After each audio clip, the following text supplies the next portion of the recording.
ದೇವರ ಅತಿ ಪರಿಶುದ್ಧ ನಾಮಕ್ಕೆ ಸ್ತೋತ್ರವಾಗಲಿ. ತಂದೆ ಕುಮಾರ ಪರಿಶುದ್ಧಾತ್ಮ ತ್ರಯೇಕ ದೇವರ ನಾಮದಲ್ಲಿ ಸೇರಿ ಬಂದಿರೋ ನಿಮ್ಮೆಲ್ಲರಿಗೆ ನನ್ನ ವಂದನೆಗಳು. ಮಕ್ಕಳೇ, ದೇವರ ಮಕ್ಕಳು, ದೇವರ ಸ್ತೋತ್ರ. ದೇವರ ನಾಮವನ್ನು ನಿಮ್ಮನ್ನು ಆಶೀರ್ವದಿಸಲಿ. ಪುನರುತ್ಥಾನ ದಿನದಂದು ನಾವು ದೇವರ ಪಾದ ಸನ್ನಿಧಿಯಲ್ಲಿ ಬಂದಿದ್ದೇವೆ. ದೇವರ ಕೃಪೆ ನಮ್ಮ ಮೇಲಿದೆ. ದೇವರ ಕೃಪೆ ಇರೋದಕ್ಕೆ ನಾವು ಬದುಕಿದ್ದೇವೆ, ಸಜೀವರಾಗಿದ್ದೇವೆ, ದೇವರ ಸನ್ನಿಧಿಯಲ್ಲಿ ಬಂದಿದ್ದೇವೆ. ದೇವರಿಗೆ ಸ್ತೋತ್ರ. ಮತ್ತು ನಾವು ಒಂದು ಕ್ಷಣ ಪ್ರಾರ್ಥನೆ ಮಾಡ್ಕೊಳ್ಳೋಣ. ವಾಸ್ತವವಾಗಿ ಹಾಲೆಲೂಯ, ಹಾಲೆಲೂಯ, ಹಾಲೆಲೂಯ. ಸ್ತೋತ್ರಂ ದೇವ. ವಂದನೆ ಸ್ವಾಮಿ. ಅಪ್ಪ, ನಮ್ಮನ್ನು ಬಹಳವಾಗಿ ಪ್ರೀತಿಸುವ ಪ್ರಿಯ ಪರಲೋಕದ ತಂದೆ, ನಿನಗೆ ಸ್ತೋತ್ರಪ್ಪ. ನಿನ್ನ ಪುನರುತ್ಥಾನ ದಿನದಂದು ದೇವ, ನಿನ್ನ ಪಾದ ಸನ್ನಿಧಿಯಲ್ಲಿ ಸೇರಿ ಬಂದಿರುವ ನಮ್ಮೆಲ್ಲರನ್ನು ನಿಮ್ಮ ಕೈಗಳಿಗೆ ಒಪ್ಪಿಸಿಕೊಡ್ತಾ ಇದ್ದೇವಪ್ಪ. ನಿಮ್ಮ ವಾಕ್ಯವನ್ನು ಧ್ಯಾನಿಸುತ್ತಿರುವಾಗ ಅಪ್ಪ ತಂದೆ ದೇವ, ನೀನ ದಾಸಳಾದ ನನ್ನನ್ನು ಮರೆ ಮಾಡಿಕೊಂಡು ನೀವೇ ಮಾತನಾಡಿರಿ ಸ್ವಾಮಿ. ಸೇರಿ ಬಂದಿರುವ ಎಲ್ಲ ನಿನ್ನ ಮಕ್ಕಳು ನಿನ್ನ ವಾಕ್ಯಗಳನ್ನು ಕೇಳಿಕೊಂಡು ತಿಳಿದುಕೊಂಡು ಅರ್ಥ ಮಾಡಿಕೊಂಡು ಅಪ್ಪ ತಂದೆ ದೇವ, ನಿನ್ನ ವಾಕ್ಯದ ಪ್ರಕಾರ ಜೀವಿಸುವಂತೆ ಸಹಾಯ ಮಾಡು. ಹೌದಪ್ಪ, ಪರಿಶುದ್ಧರಾಗಿದ್ದುಕೊಂಡು ನಿತ್ಯ ಜೀವ ಹೊಂದುವವರಾಗಿರುವಂತೆ ನೀನೇ ಸಹಾಯ ಮಾಡಿ, ನೀನೇ ಮಹಿಮೆ ಹೊಂದಬೇಕೆಂಬುದಾಗಿ ಎಲ್ಲ ಘನಮಾನ ಮಹಿಮೆ ಪ್ರಭಾವಗಳನ್ನು ನಿಮಗೆ ಸಲ್ಲಿಸುತ್ತಾ ಬೇಗನೆ ಬರಲಿರುವ, ಅತಿ ಬೇಗನೆ ಬರಲಿರುವ ನಾಜರೇತಿನ ಯೇಸು ಕ್ರಿಸ್ತನ ನಾಮದಲ್ಲಿ ಪ್ರಾರ್ಥಿಸಿ ಬೇಡಿ ಹೊಂದಿದ್ದೇವೆ ನಮ್ಮ ತಂದೆ. Amen, amen, amen. Praise lord ಅಮ್ಮ. ಇನ್ನೊಂದ್ಸಲ ಎಲ್ಲರಿಗೆ ಪ್ರೈಸ್ ಲಾರ್ಡ್. ಹಲ್ಲೆಲೂಯಾ. ದೇವರ ವಾಕ್ಯ ನಾವು ಇದನ್ನು ನೋಡುವಾಗ ದೇವರಲ್ಲಿ ನಾವು ಯಾರಾಗಿದ್ದೇವೆ, ಕ್ರೈಸ್ತರ ಯೇಸುವನ್ನು ನಂಬಿದ ಮಕ್ಕಳು ನಾವು ಯಾರು, ಏನಾಗಿದ್ದೇವೆ, ಹೇಗಿರಬೇಕು ಅನ್ನೋದನ್ನು ಇವತ್ತು ದೇವರ ವಾಕ್ಯ ನಿಮ್ಮ ಜೊತೆ ಮಾತಾಡ್ತಾ ಇದೆ. ಮಕ್ಕಳೇ, ಯೋಹಾನು ಬರೆದ ಸುವಾರ್ತೆ 15ನೇ ಅಧ್ಯಾಯ ನಾವು ನೋಡೋಣ. ಬೈಬಲಲ್ಲಿ 129ನೇ ಪೇಜ್ ತೆಗೆರಿ ಹಿಂದಕ್ಕೆ. ಹೊಸ ಒಡಂಬಡಿಕೆ.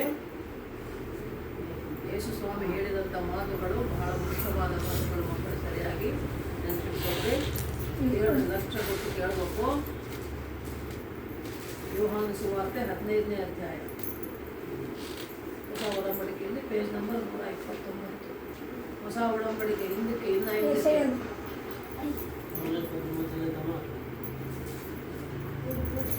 ಯೋಹಾನ ಸುವಾರ್ತೆ 15ನೇ ಅಧ್ಯಾಯ ನೋಡ್ರಿ. ವಾಕ್ಯ ಏನು ಹೇಳ್ತಾ ಇದೆ ನೋಡಿ. ಇಲ್ಲಿ ಏನಪ್ಪ, ನೀವು ನೋಡಿ ಓದ್ತೀರಾ ಮಕ್ಕಳ? ಇಲ್ಲಿ ದೇವರು ಯಾರು, ನಾವು ಯಾರು, ದೇವರ ಮಕ್ಕಳು ಯಾರು ಅನ್ನೋದನ್ನ ಇಲ್ಲಿ ಬಹಳ ಸುಲಭವಾಗಿ ನಮಗೆ ಅರ್ಥವಾಗುವಂತೆ ಸ್ವಲ್ಪ ಮಾತಾಡಿದಂಥ ಮಾತುಗಳು ಮಕ್ಕಳು. ಯೋಹಾನನು ಹೇಳಿದ ಸುವಾರ್ತೆಯಲ್ಲಿ ಯೋಹಾನ ಬರೆದಂಥ ಸುವಾರ್ತೆ ಯೇಸು ಸ್ವಾಮಿ ಬಗ್ಗೆ, ನಮ್ಮ ಬಗ್ಗೆ, ನಿಮ್ಮ ಬಗ್ಗೆ ಏನು ಇಲ್ಲಿ ಹೇಳ್ತಾ ಇದೆ ವಾಕ್ಯ. ನಾನೇ ನಿಜವಾದ ದ್ರಾಕ್ಷ ಬಳ್ಳಿ. ದ್ರಾಕ್ಷ ಗಿಡ ನೋಡಿರಲ್ಲಪ್ಪ, ಬಳ್ಳಿ, ದ್ರಾಕ್ಷ ತೋಟ ನೋಡಿರ ಮಕ್ಕಳೇ? ಕಲ್ಲುಗಳಿಟ್ಟಿರ್ತಾರೆ, ಕಲ್ಲು ಕಂಬ ಇಟ್ಟು ಅದ್ರ ಮೇಲೆ ಬಳ್ಳಿ ಹಬ್ಬುತ್ತದೆ. ಹೌದಾ? ಆ ಬಳ್ಳಿ ಹಬ್ಬಿದ್ರೆ ಅಲ್ಲಿ ಕೊಂಚ ದ್ರಾಕ್ಷ ಹಣ್ಣು ಬಿಡ್ತಾರೆ. ನೋಡಿರಲ್ಲ ಎಲ್ಲರೂ? ಎಷ್ಟೆಲ್ಲ ನೋಡಿರಿ ಕೈ ಎತ್ತರಿ. ದ್ರಾಕ್ಷ ತೋಟ ನೋಡಿದವರು ನಾನು ನೋಡಿಲ್ಲ, ನಮ್ಮ ನೋಡಿಲ್ಲ. ನೋಡಬಾರಮ್ಮ ಎಲ್ಲದಿದ್ರು. ದ್ರಾಕ್ಷ ಬಳ್ಳಿ ಅನ್ನೋದು ಇಲ್ಲಿ ಯೇಸುಸ್ವಾಮಿ ಹೇಳ್ತಾರೆ. ದೇವರ ಮಾತೇನು, ನಾನೇ ನಿಜವಾದ ದ್ರಾಕ್ಷ ಬಳ್ಳಿ, ಅಂದರೆ ದೇವರೇ ಬಳ್ಳಿ ಅಂತೆ. ಆಮೇಲೆ ಮುಂದೆ ನೋಡಿ, ನನ್ನ ತಂದೆ ಏನಾಗಿದ್ದಾನೆ? ತೋಟಗಾರನು. ನನ್ನಲ್ಲಿದ್ದು ಫಲ ಕೊಡುವ ಪ್ರತಿಯೊಂದು ಕೊಂಬೆಯನ್ನು ಆತನು ತೆಗೆದು ಫಲ ಕೊಡದ, ಹೌದಾ? ನನ್ನಲ್ಲಿ ಸಣ್ಣ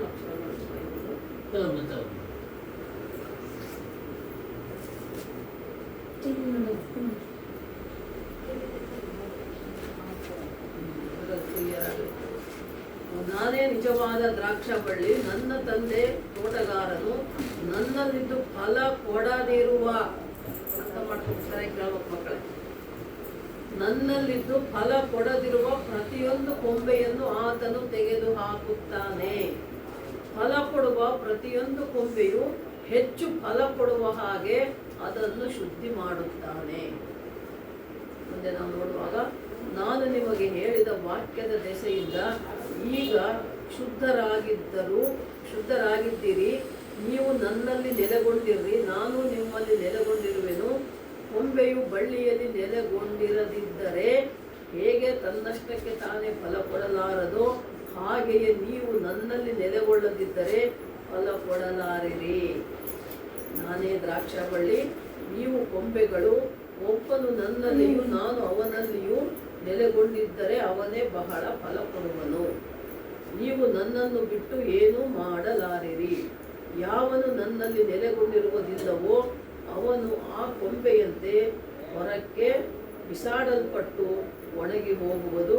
ಅಂಥ ಕೊಂಬೆಗಳನ್ನು ಕೂಡಿಸಿ ಬೆಂಕಿಯಲ್ಲಿ ಹಾಕುತ್ತಾರೆ, ಅವು ಸುಟ್ಟು ಹೋಗುತ್ತವೆ. ನೀವು ನನ್ನಲ್ಲಿಯೂ ನನ್ನ ವಾಕ್ಯಗಳು ನಿಮ್ಮಲ್ಲಿಯೂ ನೆಲೆಗೊಂಡಿದ್ದರೆ ಏನು ಬೇಕಾದರೂ ಬೇಡಿಕೊಳ್ಳಿರಿ, ಅದು ನಿಮಗೆ ದೊರೆಯುವುದು.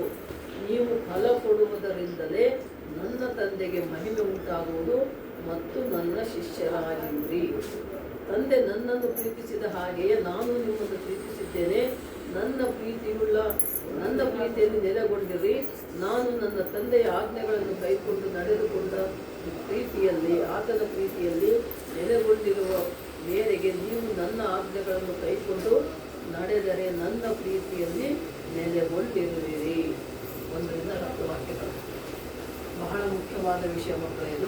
ಇದು ಒಂದು ಯಾವುದಾದ್ರೂ ಇಲ್ಲಿ ದ್ರಾಕ್ಷ ಬಳ್ಳಿ ಅಂತ ಉದಾಹರಣೆ ಕೊಟ್ಟರೆ, ಈಗ ದ್ರಾಕ್ಷ ತೋಟ, ನಾನೇ ದ್ರಾಕ್ಷ ಬಳ್ಳಿ, ನನ್ನ ತಂದೆ ತೋಟ. ಇದೇನು ಯೇಸುಸ್ವಾಮಿ ಹೇಳ್ತಾರೆ, ಯೇಸುಸ್ವಾಮಿ ಹೇಳ್ತಿದ್ದಾನೆ ನಾನು ದ್ರಾಕ್ಷ ಬಳ್ಳಿ. ಈ ತೋಟ ಬಳ್ಳಿಗಳಿದ್ರೆ ತೋಟ ಇರ್ತದೆ. ಆ ತೋಟ ನೋಡ್ಕೊಳಕ್ಕೆ ಒಬ್ಬರು ಬೇಕಲ್ಲ, ತೋಟಗಾರ. ಆ ತೋಟಗಾರನ ಕೆಲಸ ಏನು? ಗಿಡ ಫಲ ಕೊಡ್ತಾ ಇದೆ ಇಲ್ಲ, ಅದಕ್ಕೆ ಸರಿಯಾಗಿ ನೀರು ಹಾಕಿ ಗೊಬ್ಬರ ಹಾಕಿ ಬೆಳೆಸ್ತಾನೆ ತೋಟಗಾರ. ತೋಟ ಮಾಡೋದು ತೋಟ ಮಾಡೋ ಕೆಲಸ ಏನು? ಆ ಗಿಡಗಳಿಗೆ ಸರಿಯಾಗಿ ನೋಡ್ಕೋಬೇಕು, ಸಮಯಕ್ಕೆ ಸರಿಯಾಗಿ ನೀರು ಹಾಕ್ಬೇಕು, ಎಷ್ಟು ಬೇಕೋ ಅಷ್ಟು ಗೊಬ್ಬರ ಹಾಕ್ಬೇಕು. ಆಮೇಲೆ ಗಿಡವನ್ನು ನೋಡ್ತಾ ಇರ್ತಾರೆ. ನೋಡ್ತಾ ಏನು ನೋಡ್ತಾರೆ ಅವರು? ಆ ಗಿಡ ಹಚ್ಚ ಹಸಿರಾಗಿ ಬೆಳೀತಾ ಇದ್ರೆ, ಫಲ ಕೊಡ್ತಾ ಇದ್ರೆ ಆ ಕೊಂಬೆನ ಬಿಡ್ತಾರೆ. ಅಕಸ್ಮಾತ್ ಯಾವುದಾದ್ರೂ ಕೊಂಬೆ ಒಣಗಿದ್ರೆ ಏನು ಮಾಡ್ತಾರೆ? ಒಣಗಿದ ಕೊಂಬೆಗಳನ್ನೆಲ್ಲ ಕಟ್ ಮಾಡಿ ಕುಪ್ಪೆ ಹಾಕಿ ಬೆಂಕಿ ಹಚ್ಬಿಡ್ತಾರೆ. ಅರ್ಥ ಆಯ್ತಾ? ಹಾಗೆ ಇಲ್ಲಿ ದೇವ್ರ ವಾಕ್ಯ ಏನು ಹೇಳ್ತಾ ಇದೆ? ಏಸಪ್ಪ ದ್ರಾಕ್ಷ ಬಳ್ಳಿ, ಅದರ ಕೊಂಬೆಗಳು ನಾವಂತೆ, ನಾನು ನೀನು ಇಲ್ಲಿರುವ ನಾವೆಲ್ಲರೂ ಕೂಡ. ಅರ್ಥ ಆಯ್ತಾ ಮಕ್ಕಳು? ಏಸಪ್ಪ ದ್ರಾಕ್ಷ ಬಳ್ಳಿ, ಅದರ ಕೊಂಬೆಗಳು ನಾವು ಇಲ್ಲಿ ಪ್ರತಿಯೊಬ್ಬರು ಕೂಡ, ನಾನು ನೀನು ನೀನು ನೀನು ನೀನು ಎಲ್ಲರೂ. ಆ ಕೊಂಬೆ ಹೆಂಗಿರ್ಬೇಕು? ಆ ಬಳ್ಳಿಗೆ ಅಂಟ್ಕೊಂಡಿರ್ಬೇಕು. ಈ ಏಸಪ್ಪ ಬಳ್ಳಿ ಅಂದ್ರೆ ನಾನು ನೀನು, ಕೊಂಬೆ ಅಂದ್ರೆ ನಾವು ಯಾರಿಗೆ ಅಂಟ್ಕೊಂಡಿರ್ಬೇಕು? ಏಸಪ್ಪಗೆ ಅಂಟ್ಕೊಂಡಿರ್ಬೇಕು. ಏಸಪ್ಪನ ಅಂಟುಕೊಂಡಿರೋದಾದ್ರೆ ಅರ್ಥ ಏನು? ಏಸಪ್ಪ ಹೇಳಿದ ಮಾತಿನಂತೆ ನಾವು ನಡ್ಕೊಂಡಾಗ, ಪರಿಶುದ್ಧರಾಗಿದ್ದಾಗ, ಆತನ ಮಾತಿನಂತೆ ನಡ್ಕೊಂಡ್ರೆ ಮಾತ್ರ ನಾವು ಕೂಡ ಏನಿರ್ತವಂತೆ? ಫಲ ಕೊಡುವ ಬಳ್ಳಿಯಾಗಿರ್ತೀವಿ. ಏಸಪ್ಪನ ಜೊತೆಗೆ ಅಂದರೆ ಏಸಪ್ಪನ ವಾಕ್ಯ ನಮ್ಮಲ್ಲಿ ಇರಬೇಕು. ನಿನ್ನ ಹೃದಯದಲ್ಲಿ ದೇವರ ವಾಕ್ಯ ಇರಬೇಕು. ನಿನ್ನ ಮನಸ್ಸಿನಲ್ಲಿ ಒಳ್ಳೆ ಆಲೋಚನೆಗಳು, ದೇವರ ಆಲೋಚನೆ ಇರಬೇಕು. ದೇವರು ನನ್ನ ಏಸಪ್ಪ, ನನ್ನ ದೇವರು, ನಾನು ನಂಬಿದ ದೇವರು, ನಾನು ನಂಬಿದ ದೇವರು ನನ್ನ ಕೈ ಬಿಡೋದಿಲ್ಲ ಅನ್ನೋ ನಂಬಿಕೆ ನಮ್ಗೆ ಇರಬೇಕು. ಆತ ಕೈ ಬಿಟ್ಟು ನಡೆಸಿದ್ರೆ, ಈಗ ಚಿಕ್ಕ ಮಗು ಇರ್ತದೆ, ಆ ಮಗುನ ನಾವು ಅದನ್ನ ಬಿಟ್ಟುಬಿಟ್ರೆ ಅದು ಎಲ್ಲೆಲ್ಲ ಹೆಂಗೆ ಹೋಗಿ ಎಲ್ಲೆಲ್ಲ ಬಿದ್ದು ಏನನ್ನ ಮಾಡ್ಕೊಂಡ್ಬಿಡ್ತದಲ್ಲಮ್ಮ. ಈಗ ರೋಡಲ್ಲೇ ಹೋಗುವಾಗ ಎಷ್ಟೋ ಜನ ತಾಯಿ ತಂದೆ ಮಕ್ಕಳು ಕೈ ಹಿಡ್ಕೊಂಡು ಹೋಗಿಲ್ಲ ಅಂದರೆ, ಕೈ ಬಿಟ್ಟು ಮುಂದೆ ಹೋಗ್ಬಿಟ್ರೆ ಎಷ್ಟೋ ಮಕ್ಕಳು ಆಕ್ಸಿಡೆಂಟ್ ಆಗಿ ಸತ್ತೋಗ್ತಾರೆ ಅಲ್ವಾ? ಹಾಗೆ ದೇವರು ನಮ್ಮ ಏಸಪ್ಪ ನಮಗೆ ತಂದೆ ಇದ್ದಂಗೆ, ನಾವು ಆತನ ಮಕ್ಕಳಿದ್ದಂಗೆ. ನಾವು ಆತನ ಕೈ ಹಿಡ್ಕೊಂಡಿದ್ರೆ ನಾವು ಕ್ಷೇಮವಾಗಿರ್ತೇವೆ, ಆರಾಮಾಗಿರ್ತೀವಿ. ರೋಡ್ ದಾಟೋಕ್ಕೆ, ನಮ್ಮ ಕಷ್ಟ ನಷ್ಟ, ನಮ್ಮ ಜೀವನದಲ್ಲಿ ಏನೇ ಬಂದರೂ ಕೂಡ ಎದುರಿಸ್ಕೊಂಡು ಹೋಗೋದಕ್ಕೆ ಏಸಪ್ಪ ನಮ್ಮ ಜೊತೆ ಇರಬೇಕು. ಏಸಪ್ಪ ನಮ್ಮ ಜೊತೆ ಇರ್ಬೇಕಂದ್ರೆ ಅರ್ಥ ಏನು? ನಾವು ಏಸಪ್ಪನ ಜೊತೆ ಇರಬೇಕು. ಏಸಪ್ಪ ಇದ್ದೇ ಇರ್ತದೆ. ಈಗ ದ್ರಾಕ್ಷ ಬಳ್ಳಿ ಇರ್ತದೆ ತೋಟದಲ್ಲಿ, ಪ್ರತಿ ತೋಟದಲ್ಲಿ ದ್ರಾಕ್ಷ ಬಳ್ಳಿ ಇದ್ದೇ ಇರ್ತದೆ. ಆದರೆ ಆ ಬಳ್ಳಿಯಲ್ಲಿರುವ ಕೊಂಬೆಗಳು ಅದಕ್ಕೆ ಬಳ್ಳಿಗೆ ಅಂಟುಕೊಂಡಿದ್ದು ಫಲ ಕೊಡುವಂತೆ ಇರಬೇಕು. ದೇವರು ಯೇಸುಸ್ವಾಮಿ ಹತ್ರ ನಾವು ಯೇಸುಸ್ವಾಮಿನ ನಮ್ಮ ದೇವರು ಅಂತ ಅಂದ್ಕೊಂಡು ನಾವು ನಂಬಿಕೆಯಿಂದ ಇದ್ದಾಗ, ನಾವು ಆತನಲ್ಲಿ ನಂಬಿ ಪ್ರಾರ್ಥನೆ ಮಾಡ್ಕೊಂಡಿದ್ದರೆ, ಆತನು ನಮ್ಮನ್ನು, ನಮ್ಮ ಕುಟುಂಬವನ್ನು, ನಮ್ಮ ಮಕ್ಕಳು, ನಮ್ಮ ಕೆಲಸ ಕಾರ್ಯ ಮನೆ ಎಲ್ಲವನ್ನು ಆತ ಕಾಯ್ದು ಕಾಪಾಡ್ತಾರೆ. ಅದೇ ಇಲ್ಲಿ ಆಶಾ ಕೊಡೋದು. ಏನಾಗ್ತದೆ ವಾಕ್ಯ ಹೇಳ್ತಾ ಇದೆ, ನಾನೇ ನಿಜವಾದ ದ್ರಾಕ್ಷ ಬಳ್ಳಿ, ನನ್ನ ತಂದೆ ತೋಟಗಾರ. ತೋಟಗಾರನ ಕೆಲಸ ಏನು? ಅಲ್ಲಿ ಬೆಳೆದ್ರೆ ಬೆಳೆಯನ್ನು ಬಿಡ್ತಾನೆ. ಒಣಗಿತ್ತಂದ್ರೆ ಈಗ ಹೊಲ್ದಾಗ ಹೋಗ್ತೇವೆ, ಮನೆ ಹೊಲದಲ್ಲಿ ಕಳೆ ಇರ್ತದೆ, ಬೆಳೆನೂ ಇರ್ತದೆ, ಕಳೆ ಅಂದ್ರೆ ಗೊತ್ತಾ? ಏನು ಕಳೆ ಅಂದ್ರೆ? ಹೌದಾ? ಈಗ ಜೋಳದ ಹೊಲ ಇದೆ ಅಂತ ಹೇಳ್ತಾರೆ. ಜೋಳದ ಹೊಲದಲ್ಲಿ ಏನು ಮಾಡಬೇಕು? ಜೋಳದ ಗಿಡನೇ ಬೆಳಿಬೇಕು. ಹೌದಾ? ಅದು ಬಿಟ್ಟು ಏನಾಗ್ತದೆ? ಇನ್ನೂ ಹುಚ್ಚು ಗಿಡಗಳು ಬೆಳೆದ ಕೆಲಸಕ್ಕೆ ಬರಲ್ಲ. ಕಳೆ ಅಂದರೆ ಬೇಡವಾದ ಗಿಡ. ಅರ್ಥ ಆಯ್ತಾ? ಕಳೆ ಅಂದರೆ ಬೇಡವಾದ ಗಿಡ. ಅದು ಬೇಕಾಗಿಲ್ಲ, ಅದು ಹುಲ್ಲು ಬೇಕಾ? ಹುಲ್ಲು ಬೆಳೆದ್ರೆ ಏನು ಮಾಡ್ತಾರೆ? ಹುಲ್ಲು ತಗೊಂಡು. ಅದಕ್ಕೆ ಹೊಲದಲ್ಲಿ ಬೆಳೆ ಬೆಳೆದಾಗ ಏನು ಮಾಡ್ತಾರೆ ರೈತರು? ಕಳೆ ಕೀಳ್ತಾರೆ ಅಂತಾರೆ. ಕಳೆ ಕೀಳಕ್ಕೆ ಕೆಲಸದವ್ರು ಕೂಲಿಯವ್ರು ಇರ್ತಾರೆ. ಯಾಕೆ? ಯಾಕೆ ಕಳೆ ಕೀಳಬೇಕು? ಈಗ ಗಿಡ ಬೆಳೆಯುವಾಗ, ಈಗ ಜೋಳ ಆಗಲಿ, ಗೋಧಿ ಆಗಲಿ, ತೊಗರಿ, ಬೇಳೆ ಏನೇನು ಗಿಡ ಬೆಳೆದಾಗ ಹೊಲದಲ್ಲಿ ಆ ಗಿಡ ಬೆಳೆಯುವಾಗ ರೈತನು ಹಾಕುವಂಥ ಗೊಬ್ಬರ, ನೀರು ಎಲ್ಲ ಅದಕ್ಕೆ ಹೋಗಬೇಕು. ನಾವೇನು ಬೆಳೆ ಬೆಳೀತಾ ಇದ್ವಿ ಆ ಬೆಳೆ ಚೆನ್ನಾಗಿ ಬೆಳಿಬೇಕು. ಅದು ಬಿಟ್ಟು ಹುಲ್ಲು ಹುಚ್ಚು ಗಿಡಗಳು, ಕೆಲಸಕ್ಕೆ ಬರಲಾದ ಗಿಡಗಳು ಬೆಳ್ಕೊಂಡ್ಬಿಟ್ರೆ ಈ ಹಾಕಿದ ಗೊಬ್ಬರ ನೀರು ಅದಕ್ಕೆ ಹೋದರೆ ಈ ನಿಜವಾದ ಬೆಳೆಗೆ ಎಲ್ಲಿ ಕಡಿಮೆ ಆಗ್ತದೆ ಅಲ್ವಾ? ಈ ಗಿಡ ಬೆಳೆದ್ಬಿಟ್ರೆ ಆ ಗಿಡ ಸರಿಯಾಗಿ ಬೆಳೆಯಲ್ಲ. ಅದಕ್ಕೆ ರೈತರು ಏನು ಮಾಡ್ತಾರೆ, ಕಳೆಯನ್ನು ಕಿತ್ತು ಬಿಸಾಕ್ಬಿಡ್ತಾರೆ. ಆ ಕಳೆ ಕಿತ್ತಕ್ಕೆ 100,000 1,000 ರೂಪಾಯಿ ಕೂಲಿ ಕೊಟ್ಟು ಇಡ್ತಾರೆ ಕೂಲಿ ಅವರು.